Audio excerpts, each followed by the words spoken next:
All right, the next question, number 5, and we'll start at the far end of the table.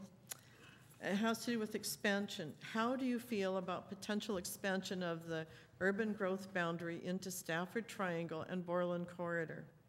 Should city fees, such as the fees residents pay for park and street maintenance, be used to support growth outside city limits? Also think about how Lake Oswego bought and developed Lusher Farm. I don't think that the urban growth boundary should be expanded. The Stafford Triangle is a beautiful farmland and wineries, and it should stay that way for as long as possible. There should be more concentration based on improving the areas that are within the urban growth boundary already and are already developed. I can see money being spent to preserve the Stafford Triangle by the city purchasing a property when funds are made available and the opportunity arose. Thank you. Gail Holmes. I would not want to expand into Stafford, so that's an absolute no. Our current infrastructure couldn't accommodate, and it would be way too costly. The road system it's farmland. It is not an area to be developed. We need to stay in the West Linn boundaries and retain the livability here. And the West Linn money should stay in our city. We have many problems of our own. We have many roads that are close to failing, and if you follow what our transportation board oftentimes looks at, is we have very serious problems here. Thank you. Mike Jones. We have a great resource in the Stafford Triangle, and I assume the citizens who live there would like to chart their own path. While we should maintain respectful communications, I do not think it is the city's role to develop the Stafford Triangle, and I strongly object to any expansion of the city's current boundaries. That being said, should we look for opportunities to enhance our quality of life? Yes. And to do this, we need to collaborate with and reach out to all of our partners surrounding West Linn.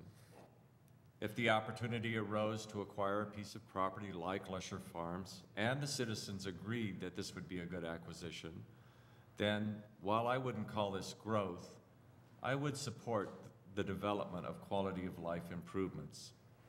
I also assume these improvements would be paid for by a combination of bonds and city fees. Given the economic times, will this happen in the near future? I rather doubt that it will. Therefore, I think the council should concentrate on strengthening the infrastructure within our city limits. Thank you. Jody Carson. I have consistently opposed any expansion of the urban growth boundary, either in the Stafford area or on the Borland corridor. As the Clackamas County Small Cities representative on the Metro Policy Advisory Committee, I have consistently voted against any expansion of the urban growth boundary, and in fact this last recommendation for no expansion into the urban growth boundary has been supported by our partners through Clackamas County and the other cities involved in Metro. And so for this round, we will not have an expansion into the urban growth boundary. I will continue to advocate for no expansion. In terms of using our park maintenance fees or our street maintenance fees to do any kind of expansion in the urban growth boundary, I would not support that. Those fees are there to provide maintenance for our parks, which is much needed, and for our street maintenance.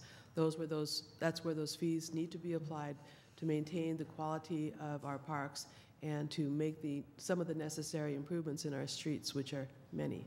So I would not support any expansion. Thank you. Kevin Breik. I'm completely against it.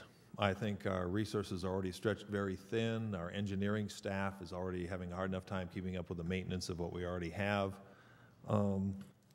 Unfortunately, I think sometimes we send mixed signals and we confuse our own citizens when we do things like failure to adopt a water standard and we join wastewater agreements that early drafts of it had us agreeing to fund whatever the consortium agreed to.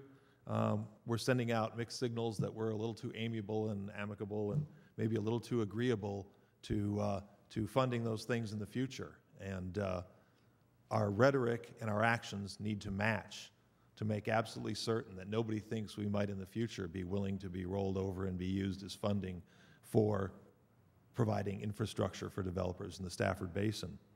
I think the idea of using some of our funds to buy buffers would be very nice if that were possible, but I think the idea that buying a couple of hobby farms is going to somehow protect us from the vast increases of traffic and school crowding and the bonding costs for building the schools and the other infrastructure out there might be a little bit of a canard, something used to try to lull us.